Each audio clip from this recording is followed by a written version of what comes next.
वालेकुम। आप सब लोग एक बहुत बड़े नेशन वाइज इशू को फेस कर रहे हैं। वो इशू रिलेटेड टू इंटरनेट है और हम सब IT professionals, IT companies badly impact हो रहे हैं। अब इस हवाले से मैं अपना थोड़ा सा पॉइंट ऑफ व्यू देना चाहूँगा आप लोगों के साथ और गवर्नमेंट के साथ भी शेयर करना चाहूँगा। आप इस इंटरनेट इशू से एक्चुअल हो क्या रहा है, सबसे पहले मैं इस चीज़ के ऊपर एम्फेसाइज करना चाहूँगा। आप इसको थोड़ा-सा इस तरह अपने ज़हन को बनाएँ कि आपने कोई लेबर हायर किया है। हम इसको एक कंस्ट्रक्शन साइट की तरफ लेके जाते हैं। एक कंस्ट्रक्शन साइट के ऊपर आपने लेबर हायर की हुई है और लेबर वो स्लो काम कर रही है। तो आप लोगों का नेक्स्ट फैसला क्या होता है? आपका ये फैसला होता है, आप एक दिन उनको ऑब्ज़र्व करते हैं, अ, नेक्स्ट डे उनसे आप बात करते हैं, आप कहते हैं कि जी आपका वर्क स्लो है, आपने एक वॉल की कंस्ट्रक्शन के ऊपर आपने काम करना था, एक सर्टेन लिमिट में, एक टाइम में पहुँचना था, लेकिन आप नहीं पहुँच पाए। एट द एंड आप क्या करते हैं, आप फ्रस्ट्रेट होके उस लेबर को गुड बाय बोल देते हैं। ऐसे ही इस वक्त सिचुएशन है हमारे आईटी प्रोफेशनल्स लेबर की। क्लाइंट अंडरस्टैंड करता है, एक मरतबा अंडरस्टैंड कर लेगा, 2 मरतबा आपके कंट्री के रिलेटेड अंडरस्टैंड कर लेगा, लेकिन उसकी अपनी एक नीड्स है, एक ख़ास टाइम है, जिसके ऊपर उसने ख़ास टास्क परफ़ॉर्म करवाने हैं।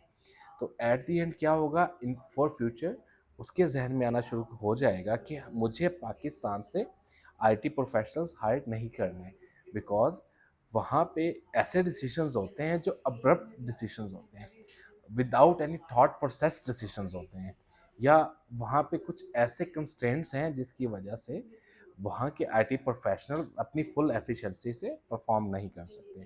तो एक छोटा सा मैंने आप लोगों के साथ एक एक बेसिक एग्जांपल दी है ताकि आप लोग समझ सकें एक्चुअल प्रॉब्लम है क्या जो फेस कर रहे हैं। अब हो क्या रहा है, हमारे आईटी प्रोफेशनल्स मीटिंग में जाते हैं, उनकी वीडियो कॉन्फ्रेंसिंग सही नहीं हो रही, उनकी आवाज़ की कम्युनिकेशन सही नहीं हो पा रही। जब वो काम करना चाहते हैं तो सर्वर्स को कनेक्ट करना चाहते हैं, सर्वर्स कनेक्ट नहीं हो रहे। तो अब इस सारे प्रॉब्लम की वजह से क्या हो रहा है, ड्रॉबैक ये हो रहा है कि आपके जो ऑलरेडी क्लाइंट्स हैं वो डिस्टर्ब होना शुरू हो गए हैं। आपका रेवेन्यू डिक्रीज होना शुरू हो गया, बिकॉज आप उतना चार्ज ही नहीं कर पाते क्लाइंट को जितना आप क्लाइंट को सर्व करने की कोशिश कर रहे हो।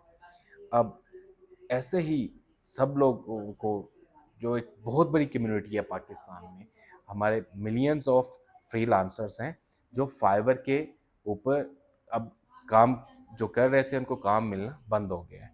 ऐसे ही अब अपवर्क के ऊपर भी इफेक्ट आना शुरू हो गया है। लेकिन अपवर्क के ऊपर अभी किसी ने वॉइस रेज नहीं की, लेकिन जो क्लाइंट की कम्युनिटी है उनको नज़र आना शुरू हो गया है कि पाकिस्तान में हो क्या रहा है। Everyone where in the news के बेसिक जो नेसेसिटी है to get the service is the internet, that is disturb.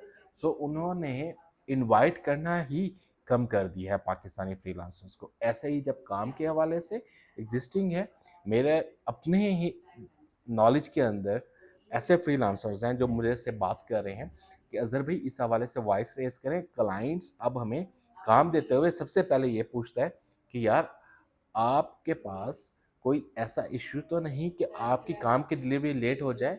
We trust on your skills but still there are some constraint जो आपके आउट ऑफ हैंड है।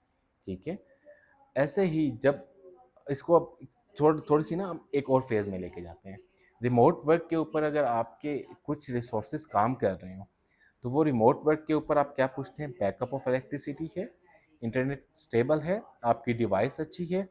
अब इन तीनों चीज़ों में हमारे पास जो मेजर एक चीज़ आ गई है वो इंटरनेट, जो अब उसके ऊपर ये कॉन्फिडेंस नहीं है हमें कि अभी ठीक चल रहा है, नेक्स्ट आवर में क्या होगा। तो इसके ऊपर मैं ये चाह रहा हूँ कि गवर्नमेंट जो है वो एक इमरजेंसी नाफिज करे, इसका solution as soon as possible करे। मैं अपनी नेक्स्ट वीडियो में आप लोगों को ये शेयर करूँगा कि एक आईटी कंपनी भी, एक छोटी से छोटी कंपनी और एक बड़ी से बड़ी कंपनी, जब भी कोई इंफ्रास्ट्रक्चर चेंज करता है तो उसका एक प्रोसेस होता है। आई बिलीव गवर्नमेंट ने फॉलो किया होगा लेकिन वो नज़र नहीं आ रहा। तो उस ड्रॉबैक्स के हवाले से, उसके सॉल्यूशंस के हवाले से मैं अपनी नेक्स्ट वीडियो में आपके साथ शेयर करूँगा।